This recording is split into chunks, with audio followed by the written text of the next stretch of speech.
Welcome, everyone.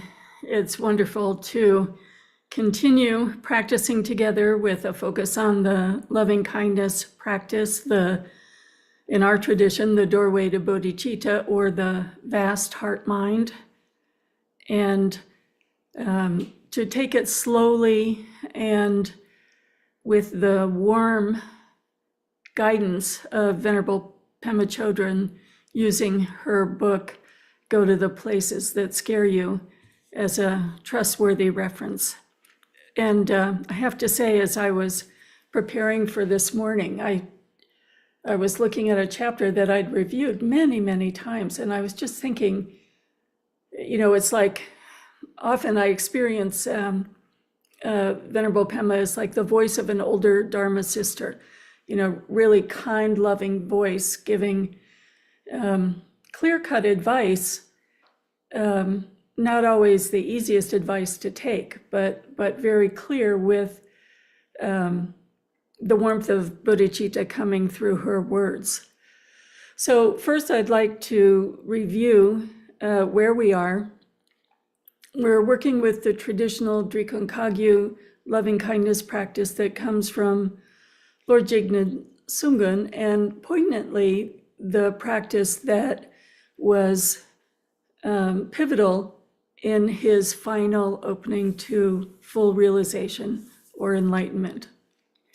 And there are two very definite stages. One is connecting to bodhicitta and familiarizing oneself with it very thoroughly and very intimately. And the second stage is starting to spread that bodhicitta. So for the last few weeks, we have been looking at contacting bodhicitta, and there were two main ways. One was to revisit a memory in which your heart spontaneously opens. And the examples for this day and age are, so many of us have beloved animal companions, and we open the door and we have that sense of being met with, joy and our heart opening in loving kindness, or just the feeling of love, of warmth, of non-judgmental, undefended openness. And the second way is contacting a memory or experience when you felt very loved. And we were looking at grandparents and teachers and family members in which there's an absolutely uncomplicated relationship in which we experienced such a felt sense of love coming towards us. Now, in both cases, we're not focusing on the narrative, on the story. We're focusing on the feeling that arises in our heart mind and allowing that to completely fill our bodies and to steadily be able to hold that feeling and strengthen that feeling. And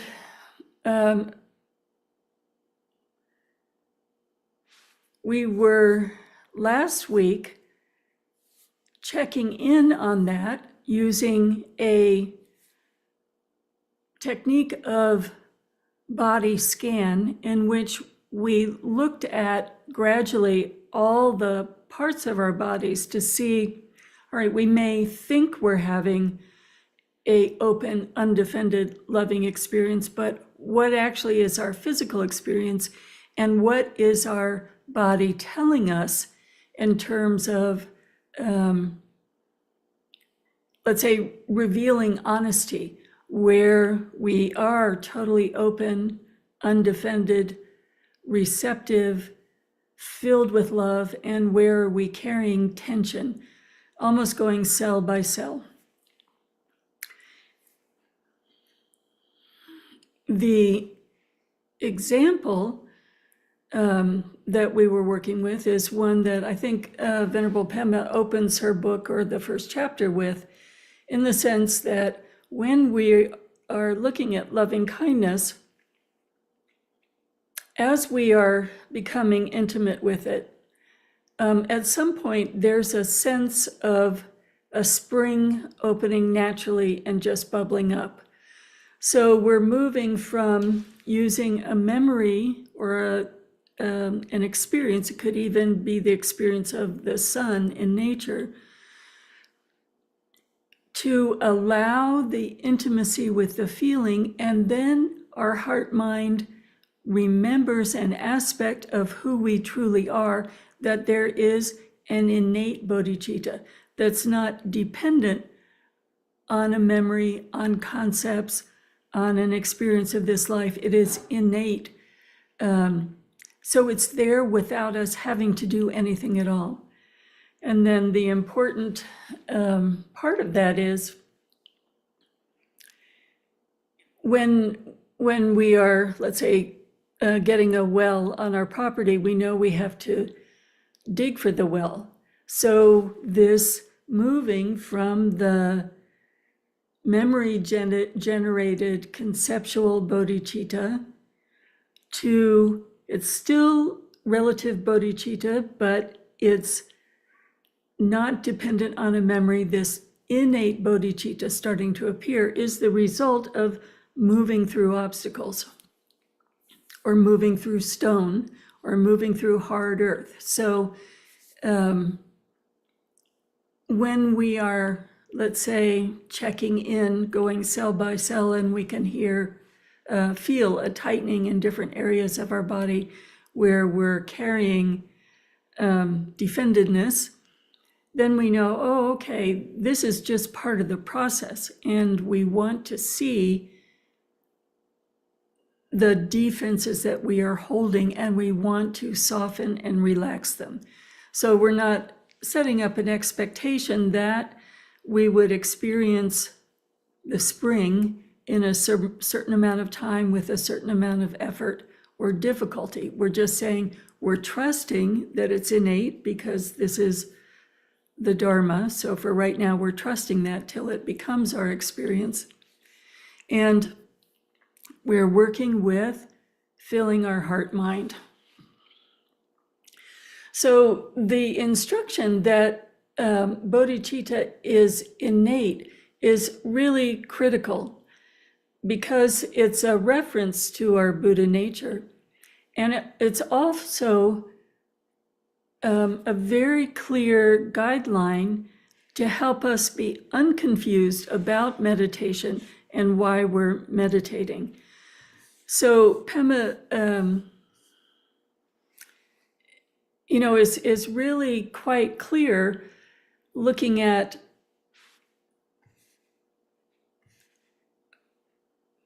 our motivation for meditation and asking ourselves questions, even though we tell ourselves, like in the opening prayers, that we're meditating so that we can benefit all sentient beings. We're also very human, and we're open to seeing ourselves, obstacles and all. So this chapter starts out with, as a species, we should never underestimate our low tolerance for discomfort. Meditation is a method of cultivating unconditional friendliness towards ourselves and for parting the curtain of indifference that distances us from the sufferings of others. So it's a method of parting ourselves from the curtain of indifference. And this is really interesting because particularly when we're working with generating bodhicitta, it just feels so lovely. So she goes on, there's no guarantee that meditation will be of benefit. We can use meditation to reinforce our false beliefs, being that meditation will prevent us from discomfort, or meditation will fix us, or it will fulfill our hopes and remove our fears. So these are false beliefs for why we're meditating. It's not that they are not part of the fruition, but they are not the motivation that we go into meditation with, and they're not the goal of meditation. They're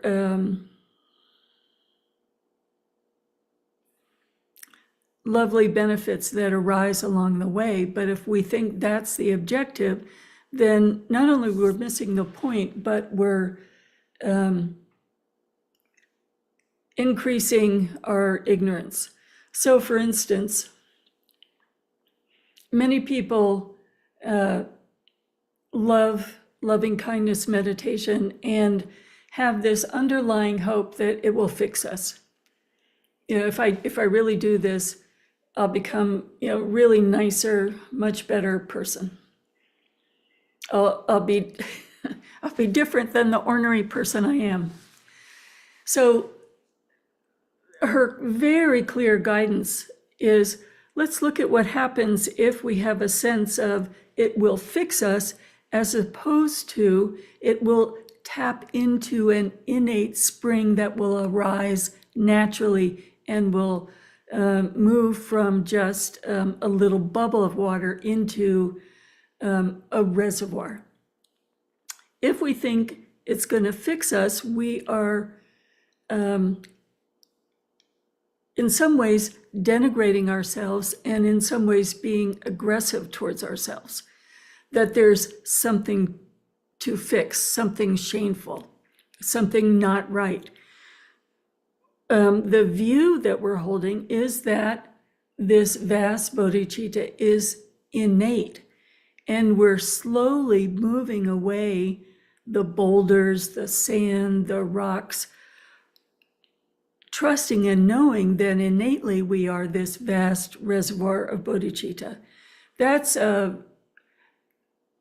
That difference in view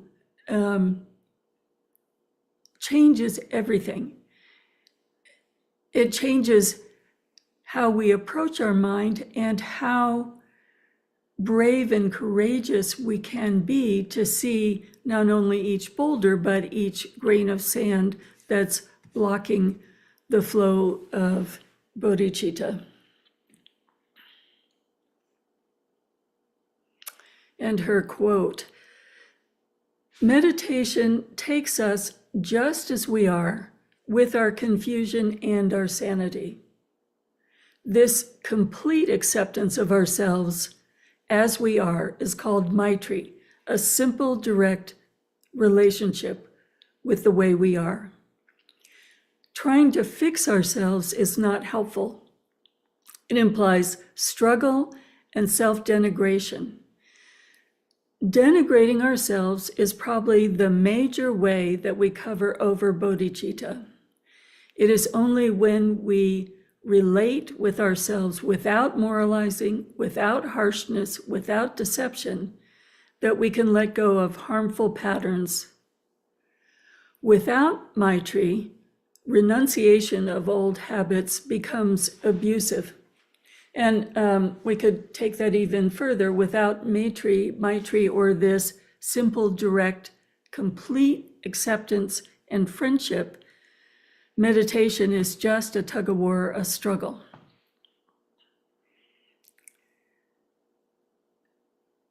Reinforcing that harsh, judgmental narrative that so many people carry.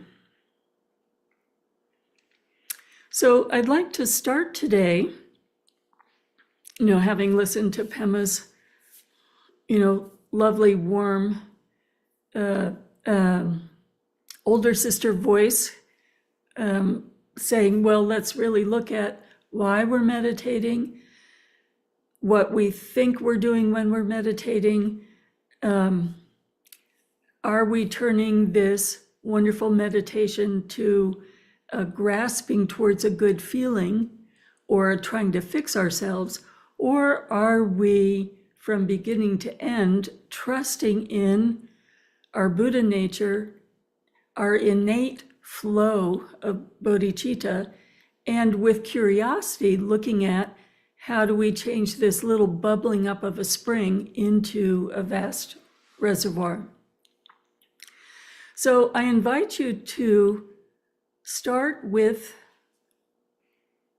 either variation of the method that was the easiest for you to use to connect to the open, undefended, radiant, warm, kind, tender heart. Either seeing a puppy or a toddler and just watching all your barriers go down and your heart opening just like your arms naturally open, hugging the little one, or remembering a beloved, uncomplicated relationship. People mention grandparents. We have wonderful relationships with some of the great teachers of being loved unconditionally and giving rise to that heart-mind feeling. So first, let's spend a few minutes just generating that feeling of loving kindness, that open warmth.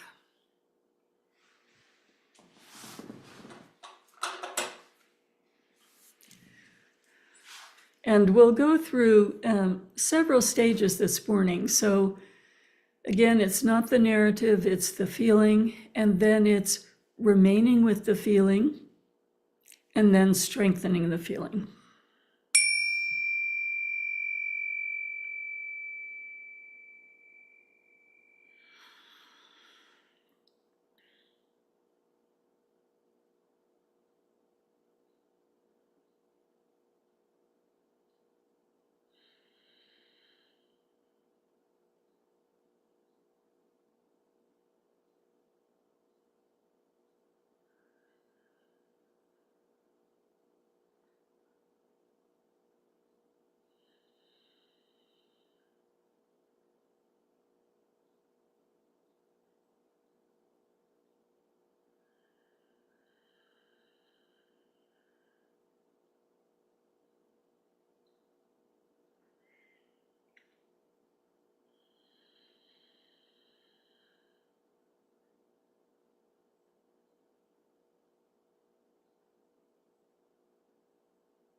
If you're new today, it may take a little bit of experimentation to connect with a thought or memory that evokes for you this open heart.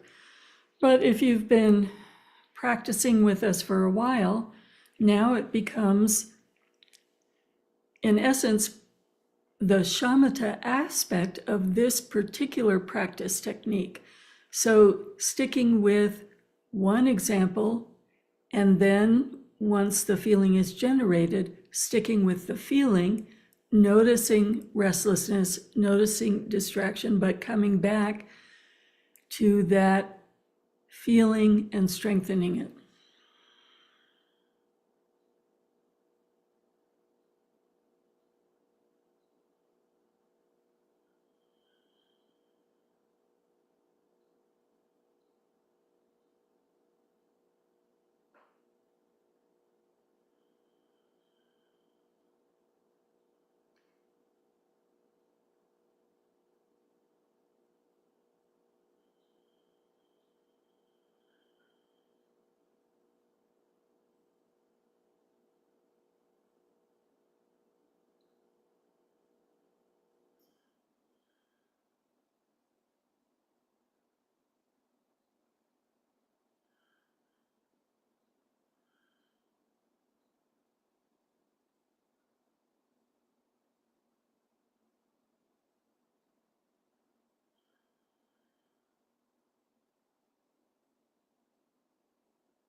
Now let's integrate the physical, less verbal relationship to loving kindness with a sensation of the body being filled up, the body receiving, either radiating that warmth and openness and kindness from your heart center, or starting at the top of your head and filling down to your toes, simply noticing, are the body and mind integrated? Is that softness, that welcome, that spontaneous release of kindness experienced throughout your body?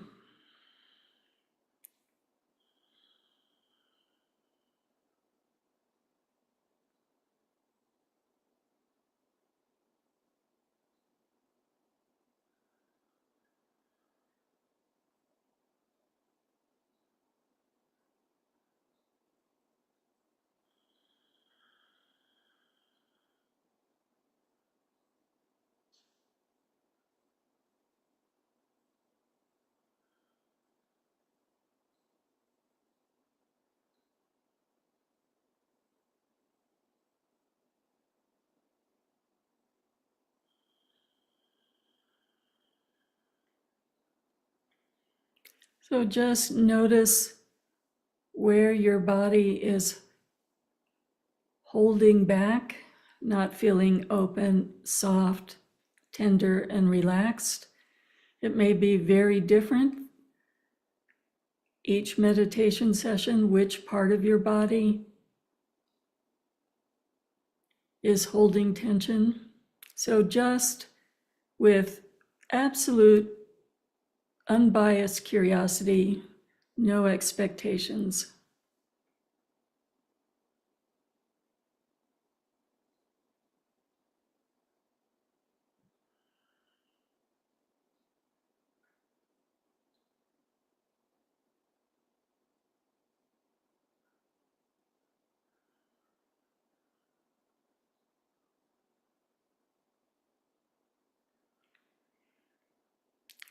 So in our tradition, we say that meditation is becoming familiar with your heart-mind. Very, very simple words. But there's a sense of this curiosity and acceptance that first is digging through the sand and boulders, and then is diving into the reservoir.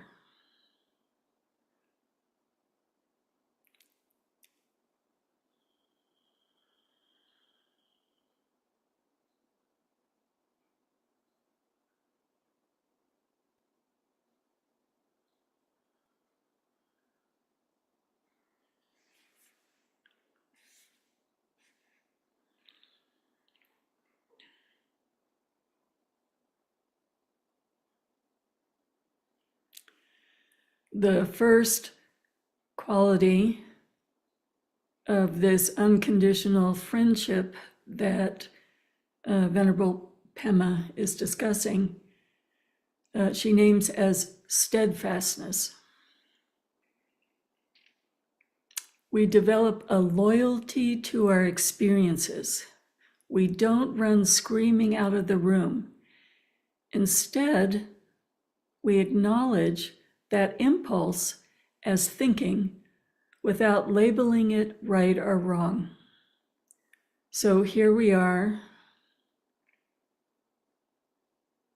generating bodhicitta, generating loving kindness. Today it may be difficult to do the first step, contacting an effective memory or sensation, or it may be hard to stay with that and let it naturally strengthen. Or it may be that this is a difficult morning for you. And it's very hard to be alone with your mind. So as she says, with the quality of steadfastness, on those hard days, we don't run screaming out of the room. And we don't judge any layer of difficulty or thought. It's just noticing, oh, today I'm restless. That's a thought that's just passing through my mind. Or I'm sleepy, or I'm confused, or I don't really believe I have inner Buddha vastness. Just thoughts, not judging them. A steadfastness of being with ourselves. And in this case, becoming intimate with the heart-mind sensation of being open, undefended, gentle, tender, loving.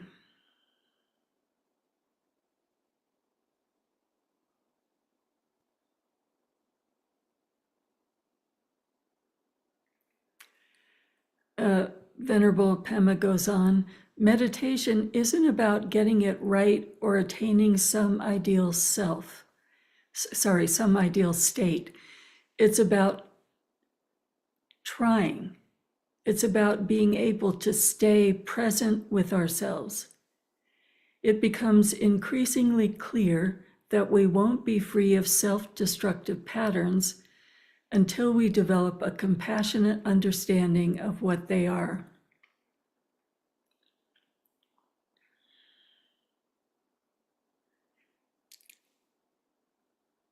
So again, contacting bodhicitta field, dropping the narrative and staying with the heart-mind sensation. Seeing whatever difficulty arises, just a thought, and returning to the sensation.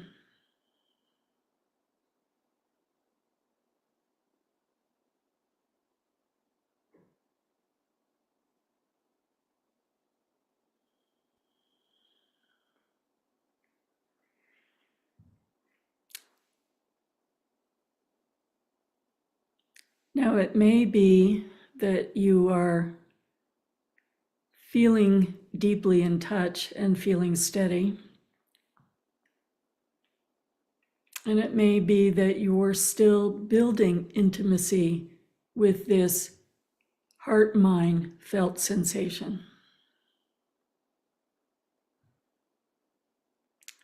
But if you're feeling fairly steady this morning, we'll go one more step. And in your imagination, bring to mind someone whom you consider a friend and with whom you have an uncomplicated friendship. No current argument or disturbing thoughts, just a simple positive friendship. It can be with the toddler or animal companion. That's a good starting point.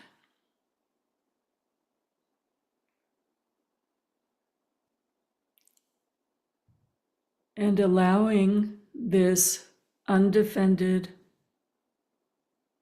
soft, open-heartedness to completely expand, even pervade this other being. And just with curiosity, see what that's like.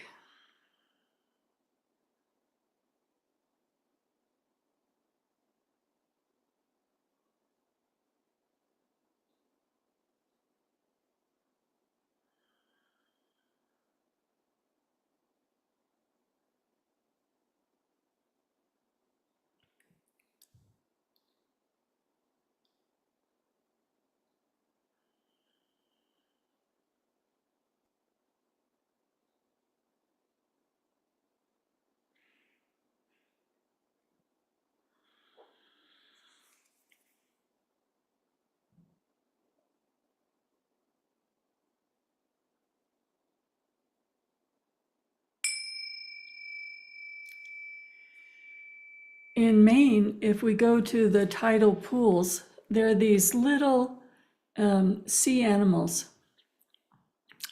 I think sometimes they're called periwinkles or sometimes anemones. And they have this like little feathery like extension, like a foot or a tongue that comes out from their shell. And if there's any shift in light or dark, like the shadow of your body, or if there's any vibration in the water, it goes right back in its shell. So as we expand and open, even in this safe imaginary situation with someone whom we consider very, very positive in our lives, we're looking to see how sensitive that, lovely sensation of bodhicitta, how sensitive that is. So we're taking one step further in opening, and we're looking to see, is there a hesitation? Do we go in and out of our shell? Are we tentative? Where is the variation of the fullness that we were just experiencing when we were filling up? So let's go back into our meditation, resting in the fullness and then opening. And it may be with a safe person. You naturally feel completely open, but more likely there is some quality of or nuance of reservation. It may be almost transparent, but we're looking to see what is this shift. Can we be with this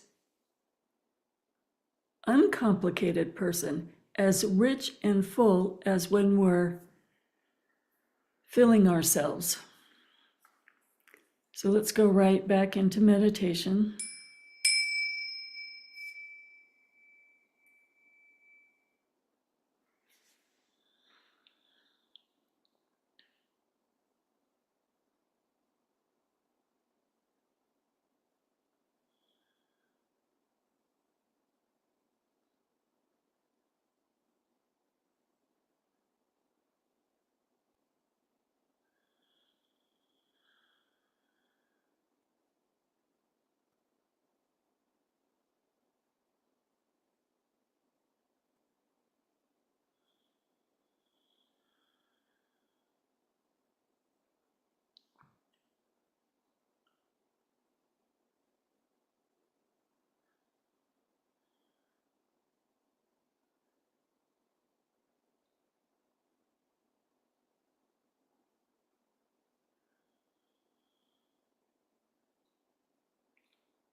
And as you're exploring with curiosity, let's move from the intellectual to the physical and just notice if there's been a shift in our body when we start to extend this loving kindness.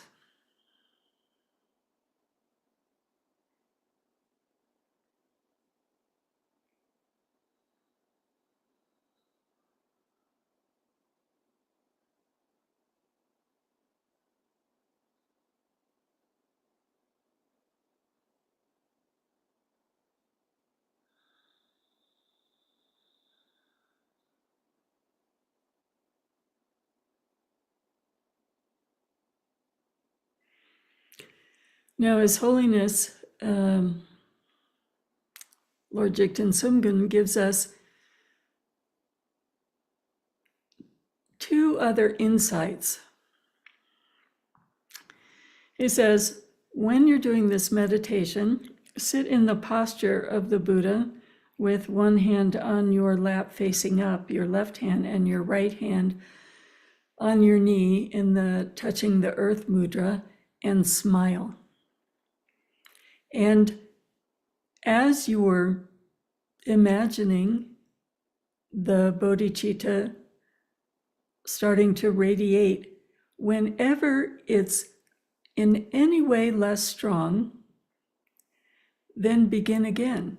Go back, become intimate with the bodhicitta, body and mind, felt sensation. Let it rise to its fullest strength, and then start again.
Now remember that Lord Jigten Sungen said that this becoming intimate,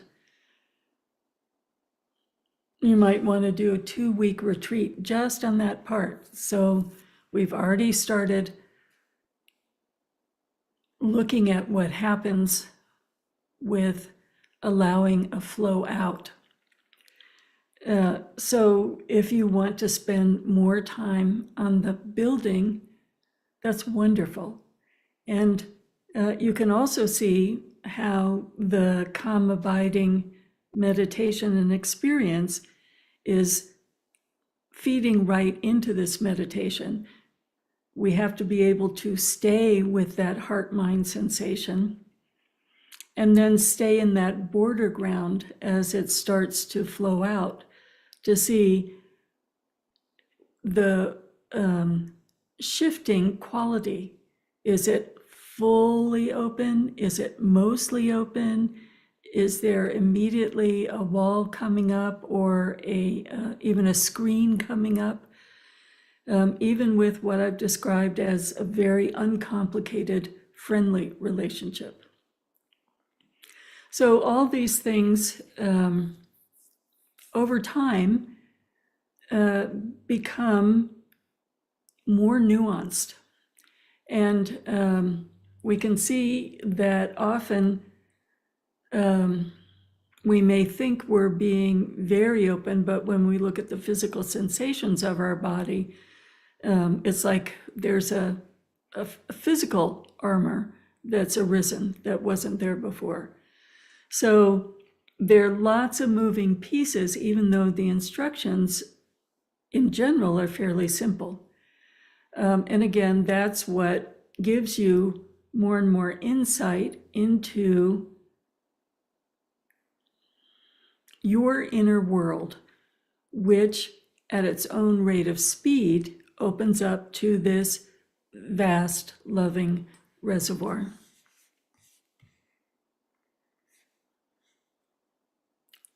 So it goes very quickly when 1 hour is short. So I encourage you to bring this into your week in a very soft, gentle way. And we're also building strength and confidence to look at what is the nature of those walls or screens. So we're doing it with utmost gentleness and tenderness towards ourselves.